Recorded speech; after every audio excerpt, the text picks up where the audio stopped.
Welcome to the Shiva institute of advance mobile laptop LCD LED repairing. दोस्तों, आज अपने पास HP लेज़रजेट 1108 model आया है, जो कि ऑन है प्रिंटर, लेकिन कंप्यूटर से कमांड देने पर वो प्रिंट आउट नहीं दे रहा है। और जबकि इसमें टेस्ट प्रिंट निकालने पर ये टेस्ट प्रिंट निकाल रहा है। मैं भी आपको टेस्ट प्रिंट भी निकाल कर चेक कराऊंगा और कंप्यूटर से इसको कमांड दे के भी दिखाऊंगा। और ये ड्राइवर एक्चुअली में डिटेक्ट ही नहीं कर रहा है इसका। तो मैंने इसका प्रॉब्लम वैसे डायग्नोस किया है, इसमें लॉजिक कार्ड की प्रॉब्लम है। तो पहले हम कोशिश करेंगे कि लॉजिक कार्ड रिपेयर करें। अगर वो नहीं होता है तो उस कंडीशन में हम लॉजिक कार्ड को रिप्लेस करके दिखाएंगे। तो इसमें मैंने 220 वोल्ट की पावर केबल लगा दी है और मैं अभी ऑन करता हूँ तो देखेंगे ये ऑन हो गया है हमारा। मैं अभी देख सकते हैं हमारा ऑन हो गया है, लाइट ब्लिंक होनी शुरू हो गई है। और मैं अभी इसमें एक टेस्ट प्रिंट निकाल के दिखाऊंगा आपको। तो जैसे कि आप देख रहे हैं हमारा प्रिंटर ऑन हो गया है, स्टैंड बाई आ गया, इनिशियलाइज हो गया है। और अभी मैं टेस्ट प्रिंट निकालने के लिए इसको पहले प्रिंटर के हिसाब से निकालूंगा, फिर मैं कंप्यूटर से इसकी यूएसबी जोड़ के चेक कराऊंगा। तो टेस्ट प्रिंट निकालने के लिए हम इसको 5 बार ढक्कन को ऑन ऑफ करेंगे तो आप देखेंगे हमारा टेस्ट प्रिंट निकलेगा। तो आप देखें 1 2 3 4 5। अब ये इनिशियलाइज होगा और इनिशियलाइज होने के बाद ये टेस्ट प्रिंट के लिए प्रिंट आउट पेपर को खींच लेगा। तो ये पहले तो इनिशियलाइज होगा, फिर रुकने के बाद फिर पेपर को पिकअप करेगा। तो देख सकते हैं इसने पेपर को पिकअप कर लिया है और ये प्रिंट आउट आप देख सकते हैं। अगर आपको कैमरे में दिखे तो इसमें लाइन आ गई हैं और इसका मतलब है टेस्ट प्रिंट तो पास है इसका। लेकिन अगर मैं इसको कंप्यूटर से कमांड दूं तो जैसे कि अभी आप देख रहे हैं, मैंने यहाँ पे लैपटॉप जोड़ा हुआ है और मैं इसके कंट्रोल पैनल में जाऊँगा और आपको दिखाने की कोशिश करूँगा कि ये यूएसबी डिटेक्ट नहीं कर रहा है। डिवाइस मैनेजर में जाऊँगा और मैनेजर में जाने के बाद मैं तब तक यूएसबी कनेक्ट कर लेता हूँ प्रिंटर में। आप देखेंगे यहाँ पे हमारा यूएसबी का है, ये मैंने कनेक्ट कर दिया है।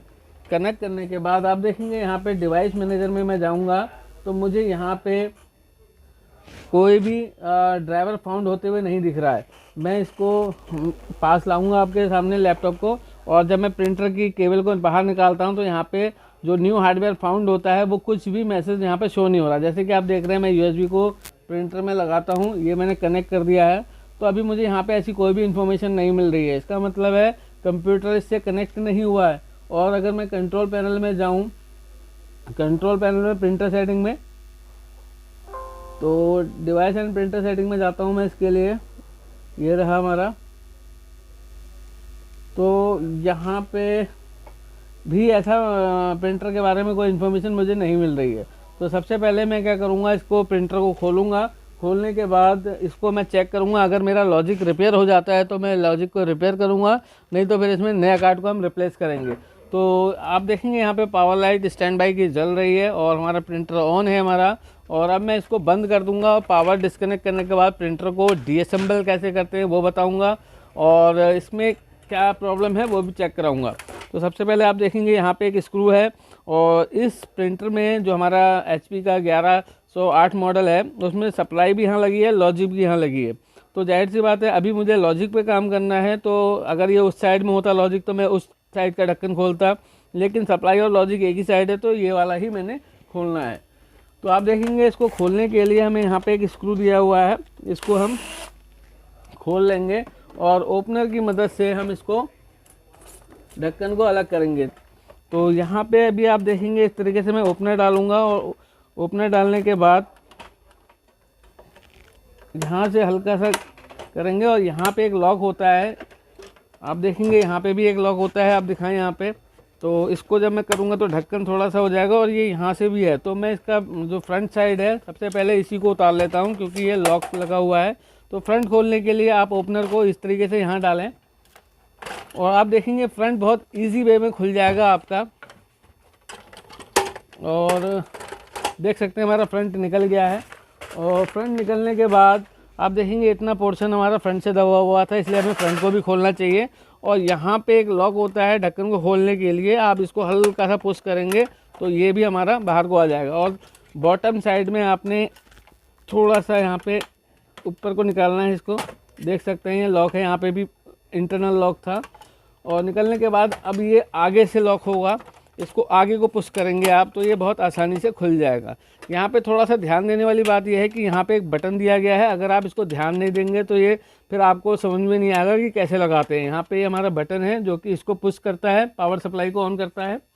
तो अभी मैंने यहाँ पे ये देखा है कि जो प्रिंटर है प्रॉपर वर्किंग में है, टेस्ट प्रिंट निकाल रहा है, जबकि कंप्यूटर से कमांड देने पे ये लॉजिक कार्ड मेरा काम नहीं कर रहा है। तो अभी मैं इस लॉजिक कार्ड को निकालूंगा, और कई बार देखा गया है कि जो हमारा यूएसबी कनेक्टर है टूट जाता है, तो इसको हम रिप्लेस कर देते हैं, या फिर इसके ट्रैक में कुछ रेजिस्टेंस होती है वो रिप्लेस करनी पड़ती है, या 5 वोल्ट की जो सप्लाई होती है वो ख़राब हो जाती है। तो अगर उससे है तो ये रिपेयर हो जाएगा, और अदरवाइज़ फिर ये रिपेयरेबल नहीं होता है, फिर उस कंडीशन में हम इसको रिप्लेस करेंगे। तो इस कार्ड के लिए मैं सबसे पहले इसकी जो सप्लाई वायर है इसको निकाल लूँगा और लॉजिक को मैं खोल लूँगा। और कार्ड बहुत छोटा लगा हुआ है इसमें, देख सकते हैं आप। ये मैंने इनको खोल लिया है, और कार्ड देख सकते हैं कितना छोटा लगा हुआ है, और इसमें ज़्यादा तामझाम नहीं है, केवल एक वायर है, और यहाँ पे 2 एलईडी दी गई हैं, और एक आईसी दिया है, एक क्रिस्टल दिया हुआ है, एक बूस्ट कॉइल दी है। और आप देख सकते हैं यहाँ पे हमारा जो यूएसबी कनेक्टर है इसके ट्रैक में कुछ रेजिस्टेंस और डायोड लगे हुए हैं। तो सबसे पहले हम देखते हैं कि क्या इसमें 5 वोल्ट की कोई लाइन डिस्टर्ब है या शॉर्टिंग है, उसको चेक करेंगे। तो मैं प्रिंटर को नीचे रख देता हूँ, और मैं थोड़ा सा आपको जूम करके पास करके दिखाना चाहूँगा कार्ड को। कार्ड देखने में कोई ऐसा डस्टिंग नहीं दिख रहा है, और यहाँ से भी कोई ऐसा जला हुआ नज़र नहीं आ रहा, ना ही मेरा पत्ता कोई ख़राब दिख रहा है, पत्ता भी मुझे बिल्कुल सही दिख रहा है। तो देख सकते हैं यहाँ पे पत्ता मेरा बिल्कुल ठीक है। कई बार अगर पत्ता, कई बार उसकी कंडीशन ऐसी होती है कि वो ख़राब हो जाता है, तो पत्ता रिप्लेस करके भी प्रॉब्लम सही हो जाती है। लेकिन यहाँ पे जो ये हमारी स्ट्रिप है वाइट वाली, ये बिल्कुल ओके है।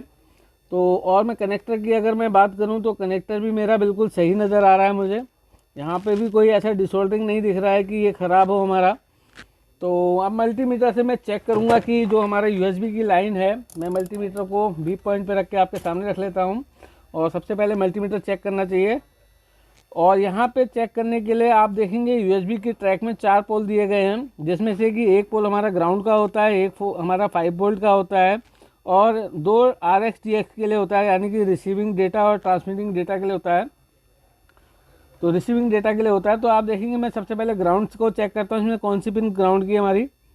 तो देख सकते हैं पहली पिन हमारी ग्राउंड की है। इसके अलावा 3 पिनों में किसी में भी बीप नहीं आनी चाहिए, अगर वो बीप आती तो इसका मतलब शॉर्ट है।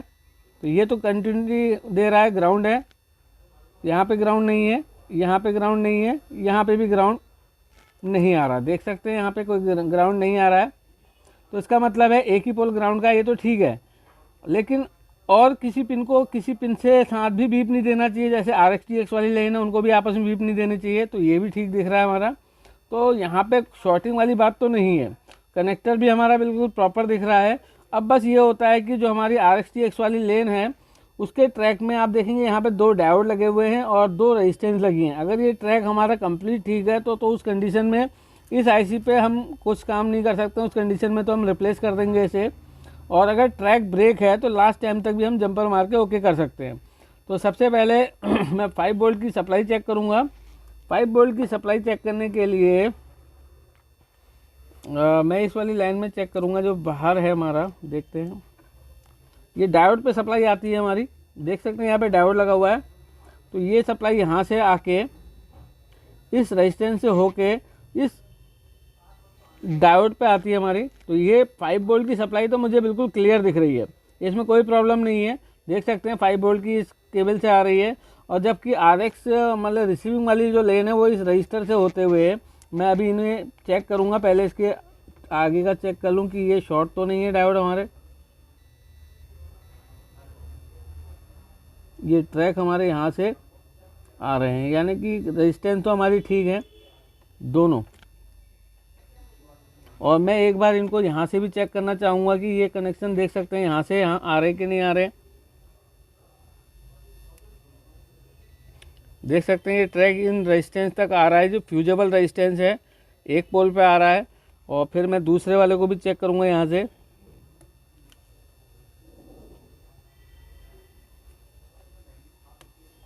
स्लिप हो जा रहा है।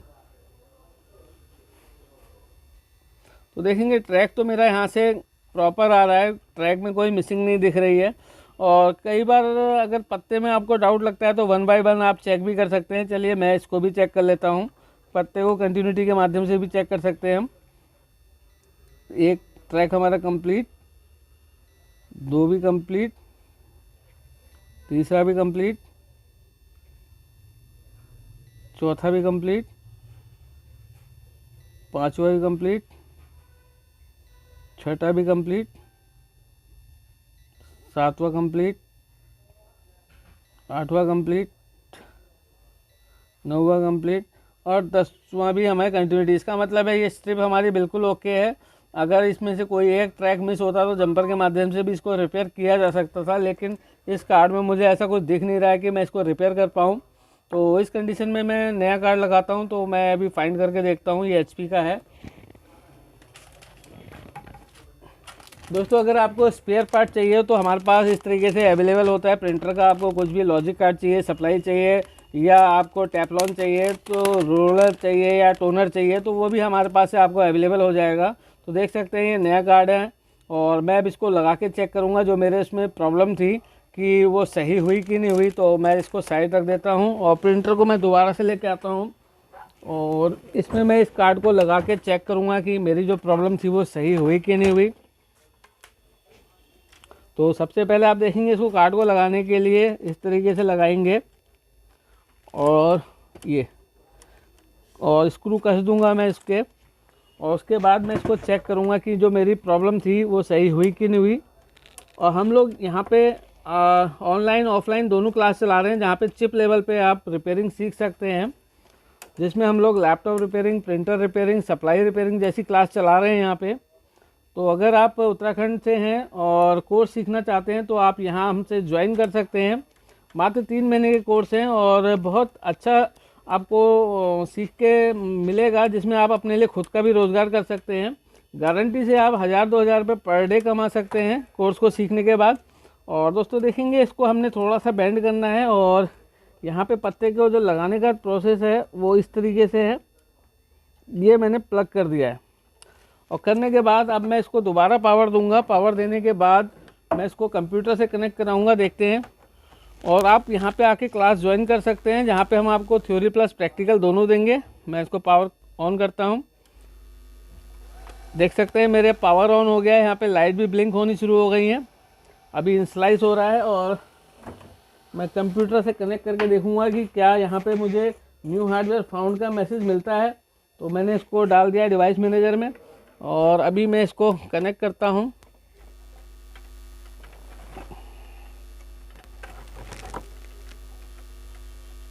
ठीक है, ये कनेक्ट कर दिया मैंने। तो देख सकते हैं यहाँ पे मुझे न्यू हार्डवेयर फाउंड का मैसेज मिल गया है। अभी मैं आपको पास लेके आता हूं और आप देखेंगे जब मैं USB हटाता हूं तो देखेंगे यहाँ पे आपको सर्च होने के बाद ड्राइवर चला गया है। और दोबारा जब मैं प्लग करूँगा तो ड्राइवर का मैसेज आएगा। देखेंगे यहाँ पे हमारा HP EWS का एरर आ गया है, यानी कि हमारा न्यू हार्डवेयर फाउंड हो गया है। और मैं कंट्रोल पैनल में प्रिंटर सेटिंग में जाके देखता हूँ कि क्या मुझे यहाँ पे प्रिंटर इन्फॉर्मेशन देख सकते हैं। यहाँ पे हमारा HP LaserJet 1108 का मैसेज आ गया। मैं ड्राइवर इंस्टॉल करके इसका टेस्ट प्रिंट लेके देखूँगा कि कंप्यूटर से जो कमांड दे रहे हैं वो ले रहा है कि नहीं ले रहा है। एक बार मैं देखता हूँ प्रॉपर्टीज़ में जाके कि यहाँ पे कुछ इन्फॉर्मेशन है इसके लिए। ठीक है, मैं इसका ड्राइवर इंस्टॉल करके आपसे दोबारा मिलता हूँ। तो जैसे कि आप देख रहे हैं मैंने ड्राइवर को इंस्टॉल करने के लिए लगा दिया है।